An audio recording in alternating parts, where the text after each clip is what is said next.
The three assets are your house, your savings account, and your taxable brokerage. And the legal structure that protects all three from the state costs between $2,500 and $6,000 in attorney fees. One document, one clock, 60 months, that is the entire game. And the people who win it start the clock before they need to. Here's what most people have completely backwards about this. They think the goal is to hide assets from Medicaid. It is not. The goal is to own them legally through a structure that Medicaid cannot count. There is a profound legal difference between those two things. And that difference is the entire reason the strategy is perfectly legitimate, widely used by elder law attorneys across all 50 states, and never mentioned by the guy in the Navy blazer who sold you the variable annuity in 2014. Let me tell you what is actually happening in 2026. Medicaid is the largest payer for long-term care in the United States, covering roughly 2/3 of nursing home residents who meet strict state income and asset limits. Most of their families think the house is protected. Some of it is while the resident is alive. None of it is necessarily safe after they die. And in 27 states, not even assets that pass outside probate are fully shielded from the state's recovery unit. You think the problem is that nursing homes are expensive? They are. The median cost of a private room in a nursing home hit $11,294 a month in February of 2026. That is $135,000 a year, more than the median household income for 65+ households in this country. By comparison, the median household income for an age 65+ household was $54,000 in 2022.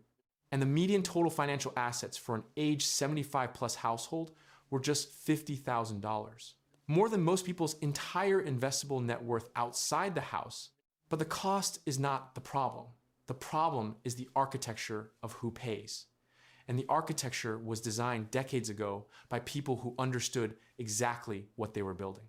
I have spent the better part of 10 years running businesses and sitting across tables from accountants and elder law attorneys who have watched this system extract generational wealth from families that did everything right.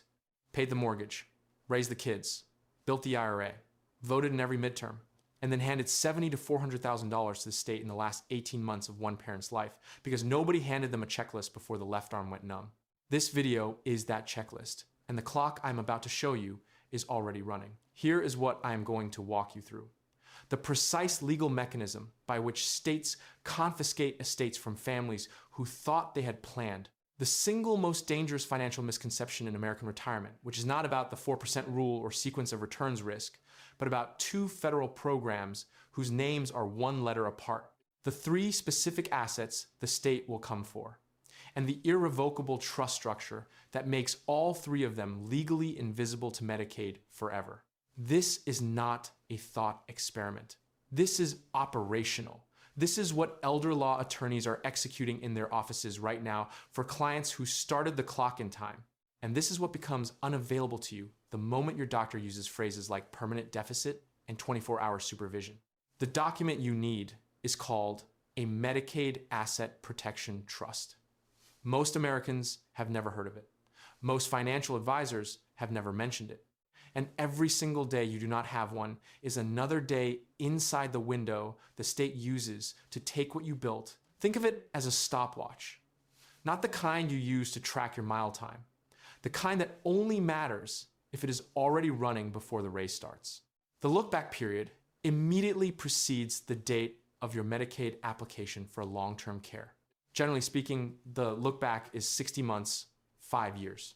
When you apply for Medicaid nursing home benefits, the state looks backwards 60 months from your application date and reviews every financial transaction you made. Every transfer, every gift, every deed change, every wire over a threshold that varies by state.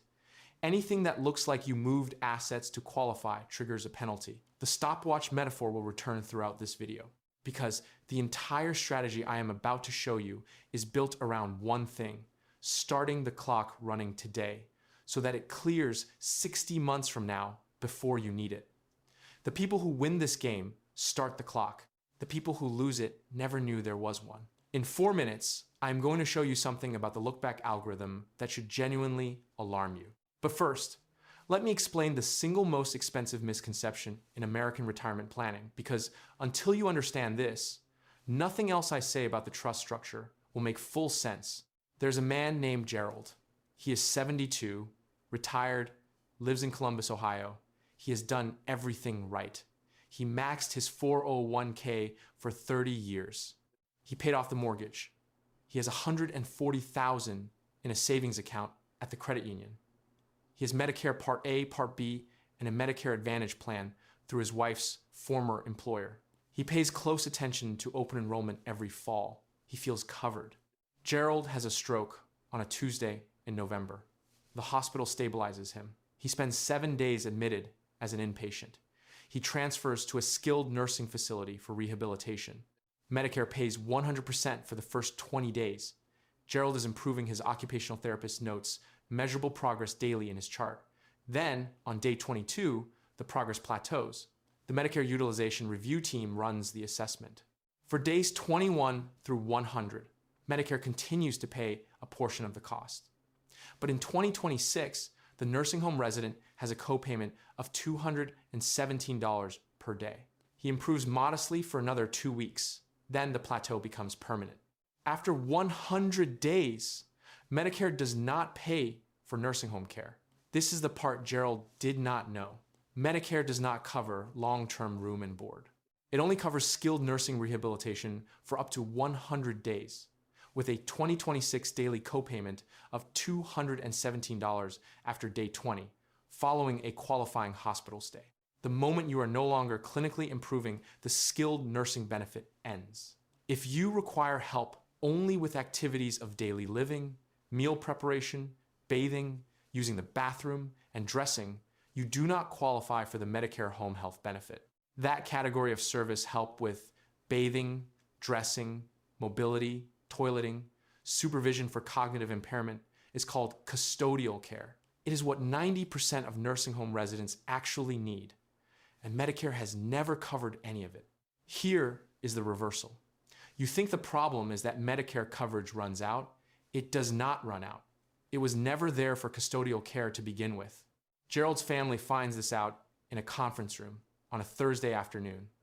The social worker has explained this to approximately 4,000 families over 19 years. She hands him a glossy folder with 3 options.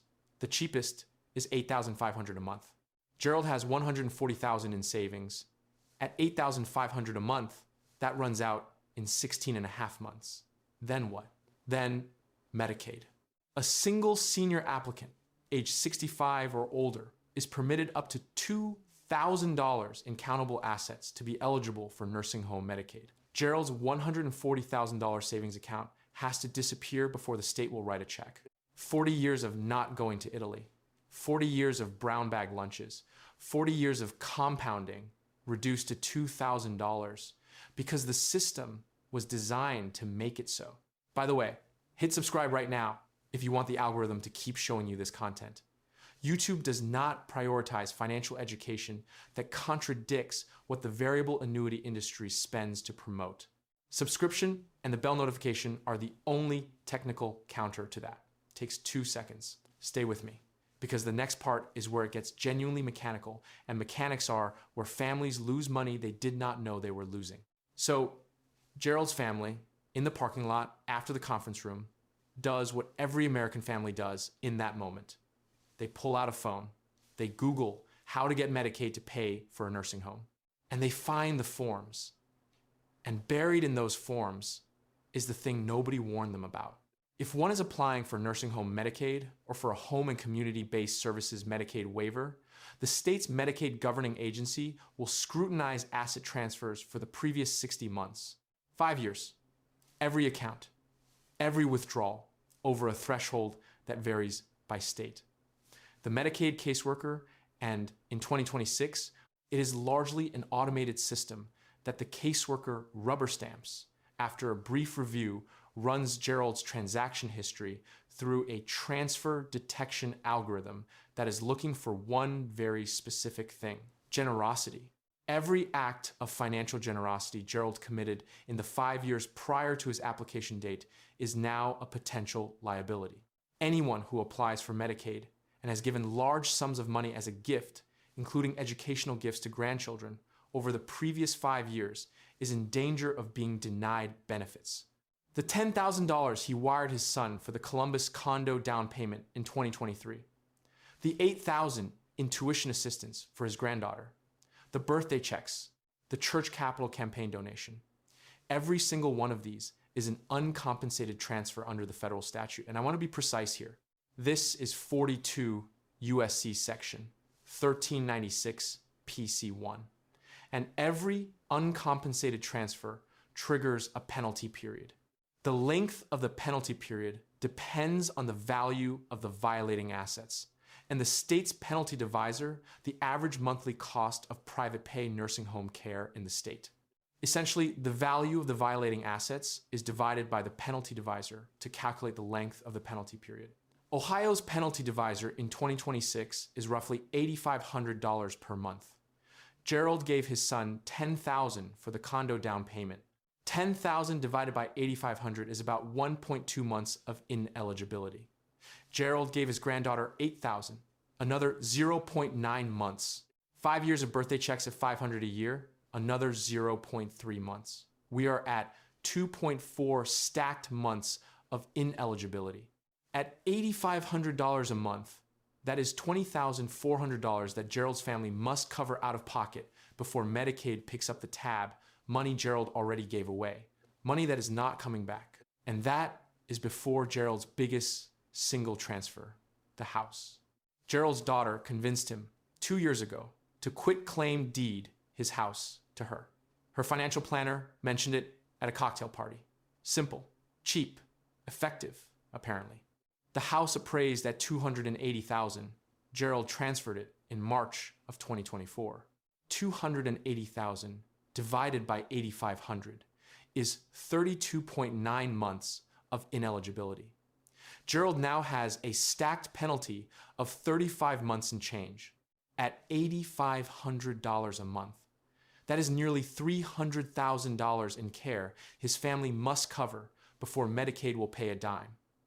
The house is already in the daughter's name, and her divorce attorney noticed the transfer last fall. There is litigation. The house is not coming back. This is where the trap closes. A family that thought they had a plan discovers they have a 35-month window of uninsured nursing home costs that will consume every dollar they have left. Here's a critical point. In 2026, an individual in the United States can gift up to $19,000 per recipient without reporting it to the IRS. This federal gift tax exemption does not extend to Medicaid's rules. Gifting under this exemption violates the Medicaid look-back rule. The IRS and Medicaid are two completely different systems with two completely different rule books. Giving $19,000 to your grandchild under the IRS exemption is perfectly legal for tax purposes. It is also, under Medicaid's look-back, an uncompensated transfer that generates a penalty period. They are not the same law. They just sound like they should be. Knowing these numbers and building a system around them are two very different things. I see it every time I look at retirement data. People understand intellectually that long-term care is expensive and Medicaid is means-tested.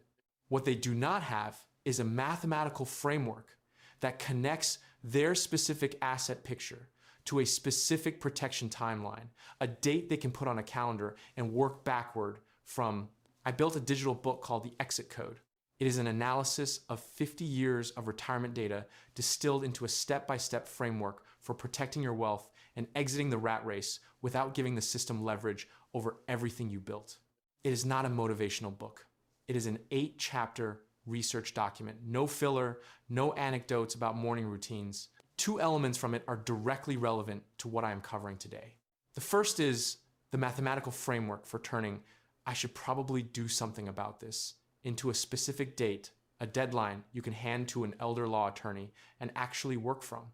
The second is what I call the $14,000 invisible bill, the insurance gap that quietly dismantles the retirement plans of people who leave the workforce before 65 and find themselves between employer coverage and Medicare in a window where one health event changes everything.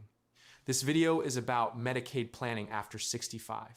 That chapter covers the cost architecture that hits before Medicaid even becomes relevant. You can get the exit code for less than dinner out for 2 through the link in the description. Every year you delay running the numbers is another year the state's clock has more of your timeline to work with. Now let me introduce you to Patricia. She is 69, retired school nurse from outside Akron, Ohio. 2 kids, 1 grandkid. Small house, fully paid off, worth about $180,000, $60,000 in a Fidelity brokerage account, $30,000 in a savings account at a credit union. Her late husband opened in 1984. Patricia has a revocable living trust. Her estate planning attorney set it up in 2021 for about $1,200. Assets are titled in the trust. Beneficiaries named, probate avoided. Patricia felt like she had a plan. Patricia's story is going to come back before this video ends because her trust does something important for her estate, and it also fails to do something critical for her family. The difference between what it does and what it fails to do is the difference between her kids inheriting everything and her kids inheriting the bill. Here is what happens after the nursing home. Here's the part of this story that most families do not encounter until they are sitting in a probate attorney's office holding a letter from the state 6 months after the funeral. The Medicaid Estate Recovery Program, MERP, is a mandatory program through which a state's Medicaid agency seeks reimbursement of all long-term care costs for which it paid for a Medicaid beneficiary. The 1993 Omnibus Budget Reconciliation Act required that all states seek reimbursement of long-term care costs via Medicaid estate recovery for persons 55 and older and those under age 55 who are permanently institutionalized.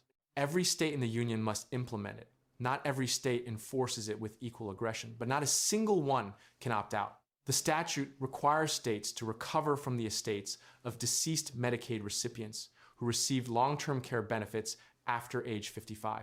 What that means in plain English, every dollar Medicaid spent on Gerald's nursing home care is a ledger entry with Gerald's name on it.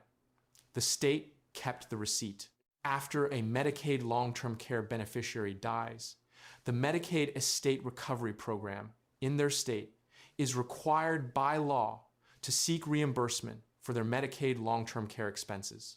The claim is itemized to the dollar. 3 years of nursing home care at $8,500 a month is $306,000. That is the number on the piece of paper handed to Gerald's daughter by the probate clerk. She is now the personal representative of the estate. She has a fiduciary duty to pay valid creditor claims before distributing assets to heirs. The state's claim is valid. It is federal law. States may not recover from the estate of a deceased Medicaid enrollee who is survived by a spouse, child under age 21, or blind or disabled child of any age. Gerald has none of those. Gerald's house is the primary remaining asset. It has to be sold.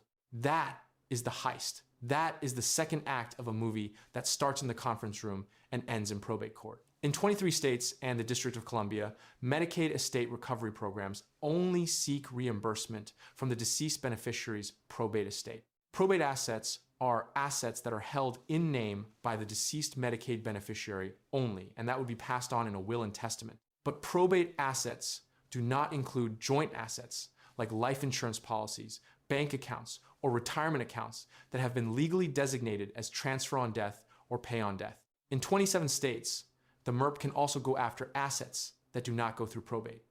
These are known as expanded recovery states. These states will attempt recovery via both probate and non-probate items, which includes any assets the deceased Medicaid beneficiary had a legal interest in at the time of their death.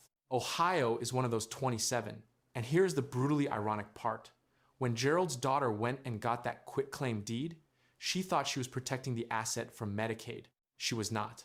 She put it inside the 5-year look-back window, and because the transfer was uncompensated, it generated a 32-month penalty period. The plan that was supposed to protect the house actually made the house the centerpiece of a penalty calculation that blocked Gerald from Medicaid for nearly 3 years.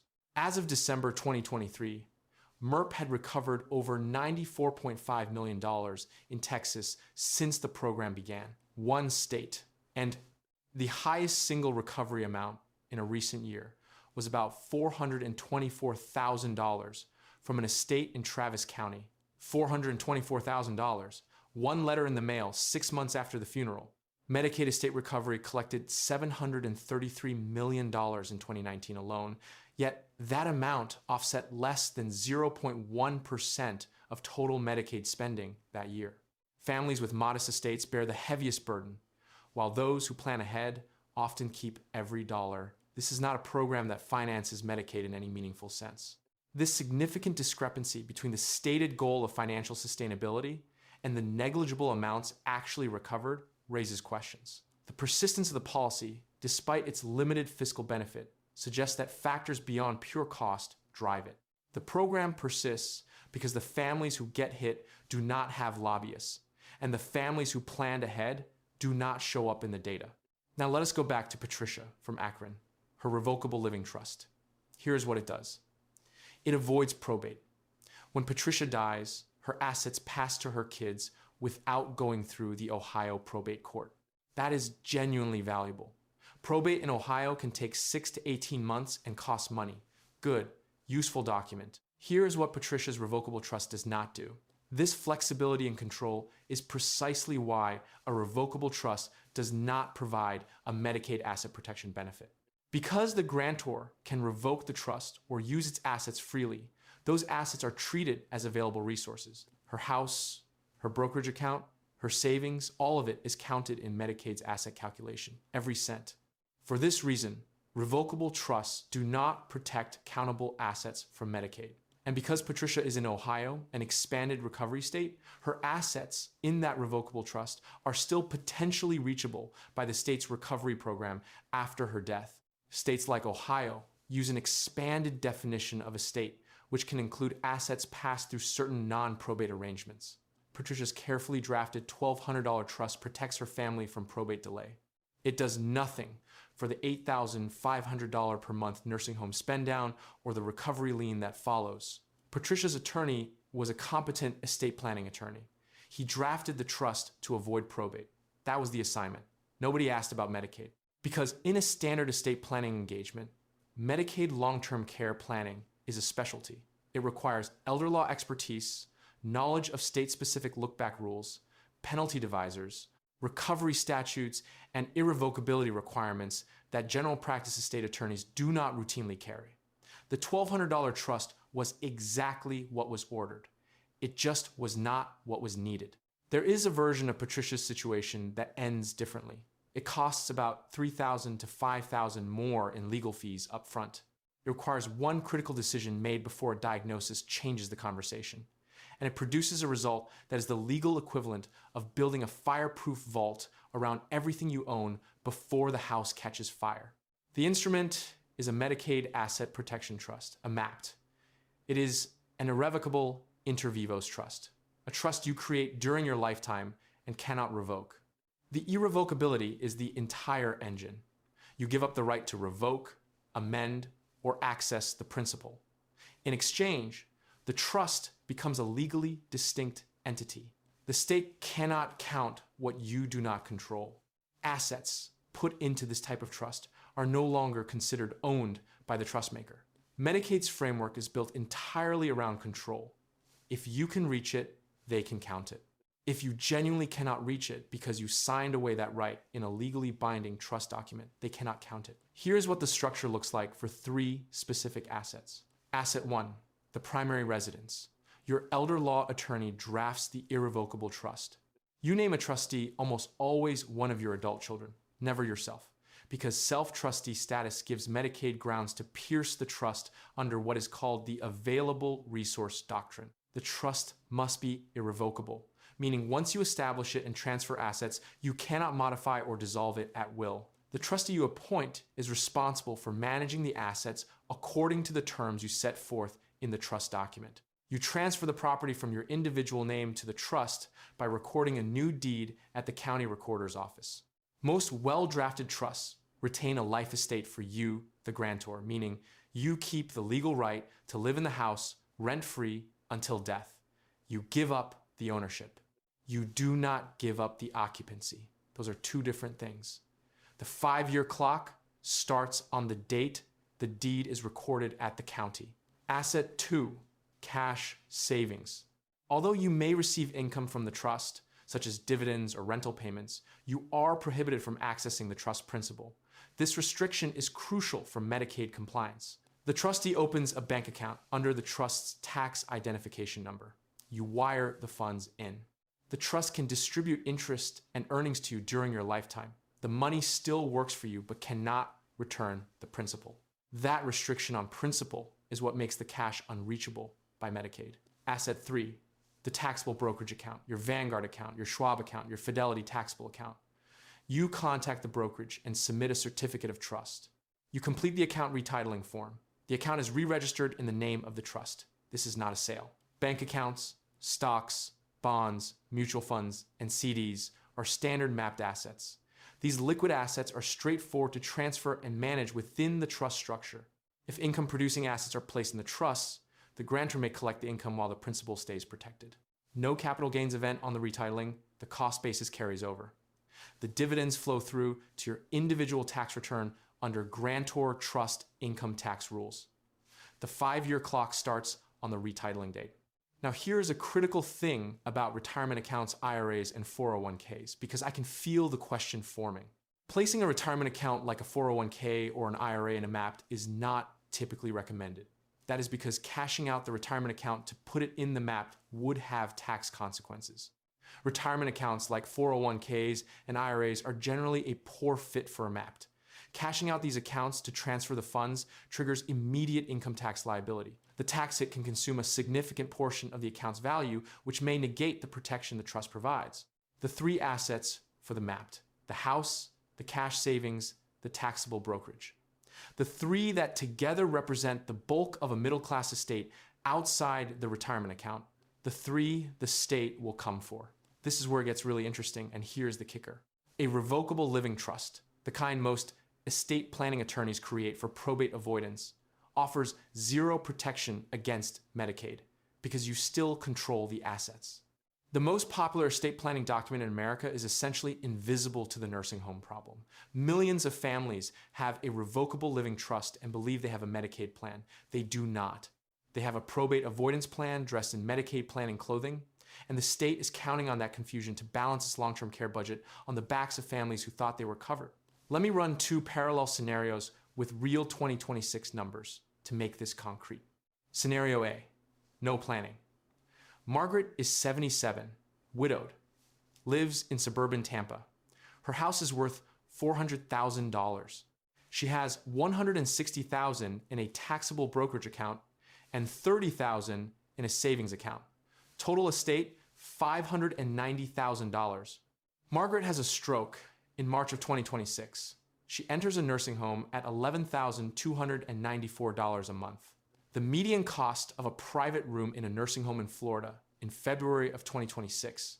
Medicare covers rehabilitation through the first 20 days at full cost, with a copay kicking in day 21 through day 45. Then coverage ends when she plateaus clinically. She applies for Medicaid in August. The caseworker requests 60 months of financial records going back to August of 2021. Margaret's daughter finds that her mother gave her $5,000 for a car down payment in 2022, and Margaret donated $2,000 to her church 3 times over 4 years. Total flag transfers, $11,000. Florida's penalty divisor in 2026 is approximately $11,500 per month. Penalty period, about 1 month. Manageable. But Margaret also has to spend down the brokerage account and savings $190,000 total to below $2,000 before Medicaid kicks in. At $11,294 a month, that spend down takes about 16.8 months. Then Medicaid begins paying. Margaret lives 3 more years on Medicaid. Total Medicaid outlay, roughly $270,000. Margaret dies. The state files a MERP claim against the probate estate for $270,000. Florida is a probate-only recovery state, meaning assets that bypass probate bypass recovery. Margaret's house is in her individual name. It goes through probate. The state's claim is satisfied from the sale of the house. After broker commissions, closing costs, probate attorney fees, and the state's $270,000 claim, Margaret's 3 children share roughly $90,000. Scenario B, the clock started in time. Same Margaret, same assets. But in March of 2021, 65 months before the stroke, Margaret paid $4,200 to a Tampa elder law attorney who drafted a Medicaid asset protection trust. The house was transferred into the trust by recorded deed. The brokerage account was retitled to the trust. The savings account moved to a trust bank account. Margaret retained a life estate in the home. She continued receiving the income from the brokerage during her lifetime. The stroke happens. The Medicaid application is filed. The 60-month look back runs backwards from August of 2026 to August of 2021. The trust was funded in March of 2021. That is 65 months before the application date, outside the look back window entirely. The church donations and car gift are inside the window and generate a minor penalty of about 1 month, as before. But the house, not in the probate estate, not in Margaret's individual name, in the trust. The brokerage, same. The savings account, same. Without planning, Medicaid can place a claim on the home after death. With a map created more than 5 years before the Medicaid application, the home passes to the children free and clear of that claim. Medicaid counts only the $2,000 Margaret retains in her personal checking account. She qualifies essentially immediately. The state pays 3 years of nursing home care, $270,000. Margaret dies. The state files a MERP claim. The probate estate contains no house, no brokerage, no savings. The MERP claim finds nothing to attach to. Upon her death, the assets held in the mapped bypass probate and are distributed directly to the beneficiaries. This not only preserves the legacy, but also prevents the state from recovering Medicaid costs from the estate. The house sells for $410,000. The brokerage has grown to $210,000. Total inheritance, $620,000. Transferred outside probate, the difference in outcomes, one planning decision made 65 months before the stroke. $4,200 in legal fees. Protecting $200,000 in assets for an upfront cost of $4,000 represents an extraordinary return on that investment. The cost of not planning spending down everything to $2,000 and losing the home to estate recovery is almost always far higher than the cost of the trust. That is a return on investment that makes every index fund I have ever held look embarrassing. Patricia from Akron called an elder law attorney after watching a video like this one. The attorney drafted the MAPT for $4,000. The house was transferred into it with a retained life estate. The Fidelity brokerage was retitled. The credit union savings account was moved. Patricia started her 60-month clock in January of 2025. It clears in January of 2030. She is 69 now. She will be 74 then. If she needs a nursing home after that date, her estate is protected. Her kids inherit the house. They inherit the brokerage. They inherit everything she spent 40 years building. If she had waited, if she had assumed the revocable trust was enough, if she had moved the call to the attorney to next quarter, the clock would still be running against her. 3 practical takeaways for 2026. Not general, not recycled, calibrated specifically to this topic. First, the revocable living trust you probably already have does not protect your assets from Medicaid, not from the asset limit. A revocable trust does not provide Medicaid asset protection. And in the 27 expanded recovery states, not from MERP either. If you have a revocable trust and believe it protects your estate from nursing home spend down, call your elder law attorney this week and ask specifically whether your trust is structured as a Medicaid asset protection trust. Those are 2 entirely different documents. Do not assume they are the same because they both have the word trust in the name. Second, the IRS gift tax annual exclusion, $19,000 per recipient in 2026, is completely separate from Medicaid's look-back rules. In 2026, an individual in the U.S. can gift up to $19,000 per recipient without reporting it to the IRS. This federal gift tax exemption does not extend to Medicaid's rules. Gifting under this exemption violates the Medicaid look-back rule. The IRS and Medicaid do not talk to each other. Do not let the IRS exemption make you complacent about the 5-year window. Third, the clock starts on the date the deed is recorded, and the accounts are retitled, not on the date you call the attorney, not on the date you sign the trust document. The attorney drafts the document. The recording of the deed and the retitling of the accounts is what starts the clock. Calling the attorney in December and having the deed recorded in January means your clock starts in January. Every month between now and the day you execute the trust is a month that will not be behind you when you need it most. If you transferred assets 61 months before applying, those transfers are invisible to the review even if only 1 month separates you from the 5-year window. 1 month. That is the margin. There is no version of this where waiting helps you. There's no political environment in which Medicaid becomes more generous to families with houses. The trajectory in 2026 is exactly the opposite. Proposals like the One Big Beautiful Bill Act include significant Medicaid cuts over 10 years.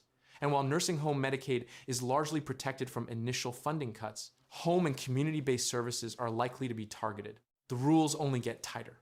The recovery programs only get more automated. And in multiple state legislatures right now, there are active proposals to extend the look-back window to 7 years for higher asset applicants. Talk to a licensed elder law attorney in your state. Not a general practice estate attorney, an elder law specialist. Get the trust drafted, get the deed recorded, get the accounts retitled. Start the clock. Lazy investing built more fortune than crypto memes. But a $4,000 elder law attorney fee executed 61 months before the stroke protects more generational wealth than a decade of disciplined index fund investing. And the state's clock is already running. Whether you are watching yours is the only question that matters.